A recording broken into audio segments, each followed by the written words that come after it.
बात आज अमेरिका और पाकिस्तान की। जी हां, डोनाल्ड ट्रंप ने अमेरिकी राष्ट्रपति डोनाल्ड ट्रंप ने सिर पर हाथ क्या रखा। पाकिस्तान तो सिर के बल नाचने लगा। पिछले 48 घंटे में पाकिस्तान के प्रधानमंत्री Shahbaz Sharif, army chief field marshal general Asim Munir और पूर्व विदेश मंत्री बिलावल भुट्टो, इन तीनों नेताओं ने बारी बारी भारत को धमकी दी है। ऑपरेशन सिंदूर के जरिए भारत ने जो पाकिस्तान को सबक सिखाया, लगता है कि पाकिस्तान वो सबक भूल गया। पहलगांव हमले के बाद भारत ने सिंधु जल समझौता तोड़ते हुए पाकिस्तान के पानी को तो रोक दिया।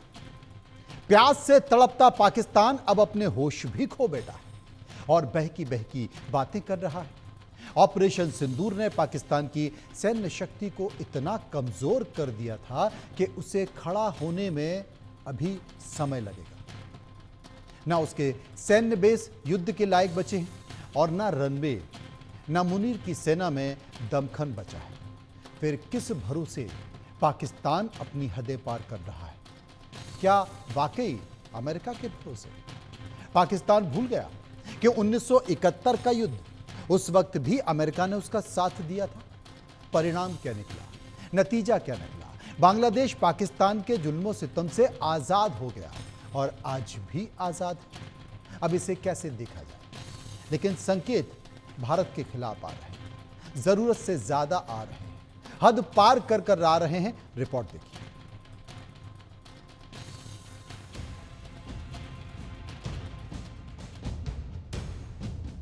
पहलगाम हमले के बाद भारत ने पाकिस्तान का हलक क्या सुखाया, सिंधु जल समझौते को निलंबित क्या किया, पाकिस्तान बौखला गया है। बिलावल भट्टो के बाद अब पाकिस्तान पीएम शहबाज शरीफ ने खोखली धमकी दी है।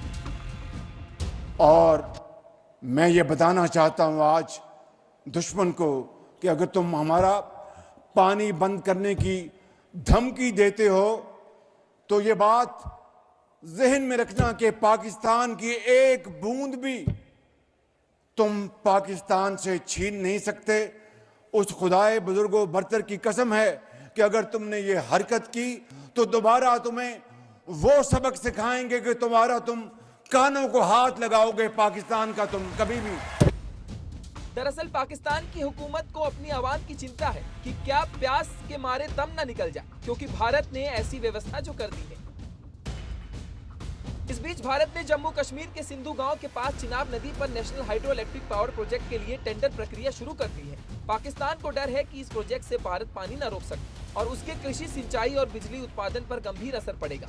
हालांकि भारत का रुख साफ है, यह प्रोजेक्ट अंतर्राष्ट्रीय मानकों और भारत के अधिकार क्षेत्र में आता है। पाकिस्तान की चिंता इस तथ्य से भी बढ़ रही है, सतलुज, व्यास और रावी नदियों का नियंत्रण पहले से भारत के पास है और अब अगर सिंधु बेसिन की अन्य नदियों पर भी भारत सक्रिय हो गया तो उसका पानी संकट गंभीर हो जाएगा।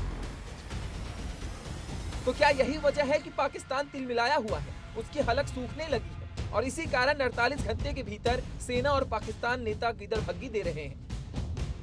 मैं जानता हूं कि आप में इतना ताकत है, इस मुल्क के अवाम में इतना ताकत है कि जंग की सूरत हो तो जंग में भी हम इनका मुकाबला कर सकते हैं और जो आपके 6 के 6 दरिया है वो वापस हासिल भी कर सकते हैं। और अगर ये हमें मजबूर करते हैं, पाकिस्तान ने ये जंग नहीं छेड़ा था।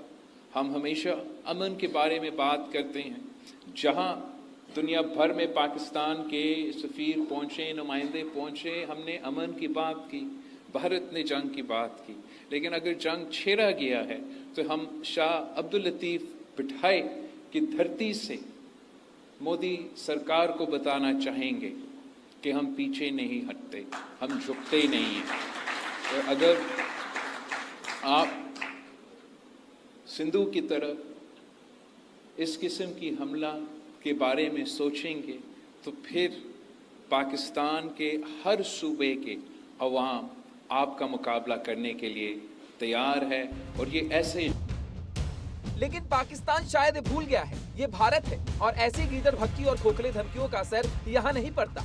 लेकिन इन धमकियों को हल्के में भी न लिया जा सके और अब जरूरत है कि पाकिस्तान की ऐसी धमकियों को उसी के भाषा में कूटनीतिक तौर पर जवाब दिया जाए। Bureau report, India news. इसी मसले पर चर्चा करते हैं, समझने की कोशिश करते हैं। हम जनता के बीच गए, हमने इस विषय पर एक सर्वे कराया और लोगों से सवाल पूछे और लोगों ने उस पर अपनी राय दी है। पहला सवाल जो अपने सर्वे में हमने पूछा, पाकिस्तान प्रधानमंत्री शहबाज शरीफ ने कहा कि पाकिस्तान अपने हक का एक बूंद पानी भी भारत को छीनने नहीं देगा। इसे आप कैसे देखते हैं? 67% लोगों ने कहा कि पाकिस्तान की ये बौखलाहट है। 20% लोगों ने कहा कि पानी बंद होने से पाकिस्तान बेचैन है। 13% ये कह रहे थे कि दोनों ही कारण हैं, यानी कि पाकिस्तान की बौखलाहट भी और पाकिस्तान बेचैन, दोनों कारण हैं। एक और सवाल अपने सर्वे में हमने लोगों से पूछा। दूसरा सवाल था, पाकिस्तान के सेना प्रमुख फील्ड मार्शल असीम मुनीर ने परमाणु हमले की धमकी दी। इसे आप कैसे देखते हैं? 60% लोगों ने कहा यह गीदड़ भभकी है पाकिस्तान की और ये उसकी पुरानी आदत है। 36% लोगों ने कहा परमाणु हमले के ब्लैकमेल के आगे भारत झुकेगा नहीं। और 4% दोनों बातें कर रहे थे, दोनों कारण बता रहे थे। एक और सवाल सर्वे का हमने पूछा, पूर्व विदेश मंत्री बिलावल भुट्टो जरदारी ने सिंधु जल संधि पर युद्ध की धमकी दी है। इसे आप कैसे देखते हैं? 42% लोगों ने कहा बिलावल की यह बौखलाहट है। 51% लोगों ने कहा भारत को अब बड़ा एक्शन लेना चाहिए और 7% लोगों का मानना था कि पाकिस्तान अपना इतिहास भूल गया या अब तक जो घटा है वो भी भूल गया। तमाम सारी चीज़ों के बीच हम चर्चा करते हैं, समझने की कोशिश करते हैं, क्योंकि भारत पाकिस्तान तनाव को बहुत ज़्यादा समय नहीं हुआ है, सीज फायर को भी लेकर बहुत ज़्यादा समय नहीं हुआ है। तमाम जितने भी जानकार थे, चाहे वो पूर्व डिप्लोमेट रहे हों या फिर सेना के अधिकारी रहे हों, सभी इस बात को लेकर उस समय भी यही बात कह रहे थे जब ये तनाव चल रहा था और ये सीज फायर हो रहा था कि ये गलती है, पाकिस्तान सुधरने वाला नहीं है। जब हम इतना आगे बढ़ गए तो थोड़ा सा और आगे बढ़ जाते हैं, कम से कम ठीक से सबक सिखा देते हैं। चर्चा करते हैं। सुरेश गोयल साहब पूर्व राजनयिक मेरे साथ मौजूद हैं। Lieutenant general retired Sanjay Kulkarni defence expert मेरे साथ मौजूद हैं। संजीव श्रीवास्तव विदेशी मामलों के जानकार, वो मेरे साथ मौजूद हैं। सबसे पहले मैं सुरेश गोयल साहब के पास चलूंगा। सुरेश गोयल साहब, आतंकवाद के खिलाफ हमेशा अमेरिका बात करता रहता है। पाकिस्तान की सरजमी पर आतंकवाद के सबूत खुद अपनी आंखों से अमेरिका ने देखे हैं। वो लादेन को लेकर गया। कई ऐसे पाकिस्तान में मौजूद आतंकी संगठन हैं, उस संगठन में आतंकवादी हैं जिन्हें अंतर्राष्ट्रीय मंचों पर बैन कराने के लिए अमेरिका ने खुद उन्हें सूची में डाला और बैन कराए गए। उसके बाद अमेरिका पाकिस्तान को अपनी सरजमी पर बुलाता है। सरजमी पर बुलाकर दूसरा मौका होता है जब पाकिस्तान के सेना अध्यक्ष भारत पर परमाणु हमले की धमकी देने लगते हैं और ट्रंप साहब अमेरिका पाकिस्तान को शांति दूत बताने लगता है। इसे हम सुरेश गोयल साहब आपके जरिए समझना चाहते हैं, डिप्लोमेसी के जरिए समझना चाहते हैं। देखिए, मैं खाली दो चीजें कहूंगा, छोटी छोटी चीजें जी। कि कूटनीति में और अंतर्राष्ट्रीय संबंधों में कोई ऐसा लॉजिक नहीं होता है कि ऐसा क्यों हुआ, वैसा क्यों हुआ। सही तो ये था कि पहले बाइडेन साहब ने ये किया और ओसामा के टाइम पर ओबामा के टाइम पर ओसामा बिन लादेन वहां से मिले पाकिस्तान से, भूल गए सब की कहाँ मिले थे वो, सब भूल गए कि वहां पर जो तालिबान को बढ़ावा मिला कहां से मिला। सवाल उसका नहीं है। सवाल खाली ये है कि इस समय ट्रंप जो यूएसए के राष्ट्रपति हैं, उनको ये लगता है कि उनका जो स्वार्थ है वो इस समय पाकिस्तान को बढ़ावा देने में है और पाकिस्तान का साथ देने में है, तो वो कर रहे हैं इस टाइम पर।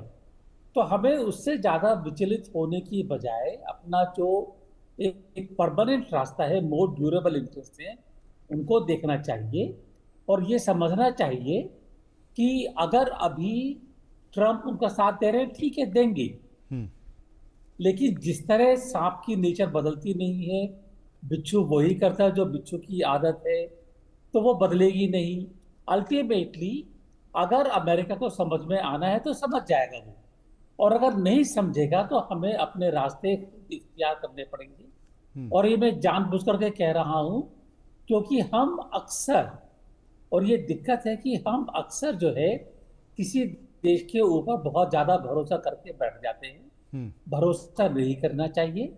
हमें अपना निजी स्वार्थ, निजी उद्देश्य देखना चाहिए कि कहाँ पर सिद्ध होगा, उसके मुताबिक काम करना चाहिए। हमने जो है कहा कि हमारे ट्रेड के रास्ते में ट्रंप हमारा साथ देंगी, वो नहीं देंगी। हमने कहा कि चीन, क्योंकि वो चीन के खिलाफ हैं तो वो हमारा साथ देंगे। हमने उस टाइम पर भी कहा था कि अगर उनको लगता है कि चीन से उनका साथ बनाने से उद्देश्य सिद्ध हो सकता है तो वो चीन से डील कर लेंगे। वो चीन से डील कर रहे हैं।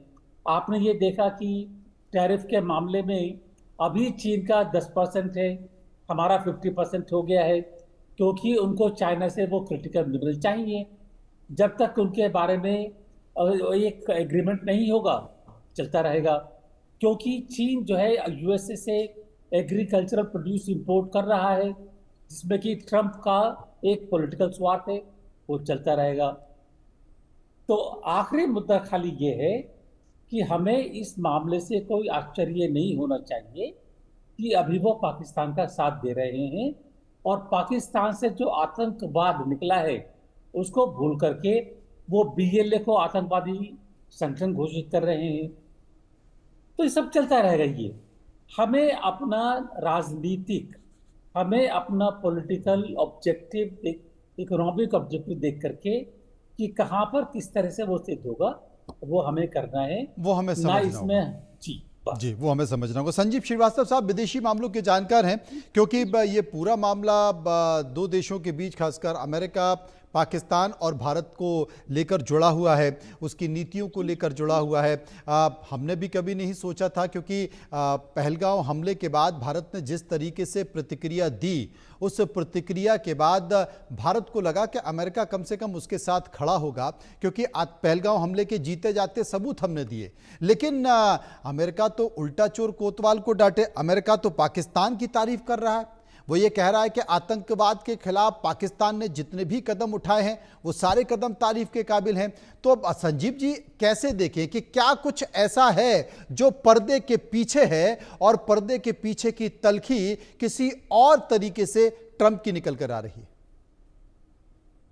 देखिए मनोज जी, ये दुर्भाग्यपूर्ण है, निराशाजनक है कि पिछले 25 वर्षों में इंडिया यूएस स्ट्रेटेजिक पार्टनरशिप को बनाने में, इसे मजबूत करने में जो भारत की लीडरशिप ने, अमेरिका की लीडरशिप ने जो कड़ी मेहनत की थी, उसके ऊपर अब अनेक आशंकाओं के जो बादल हैं वो मंडराने लगे हैं।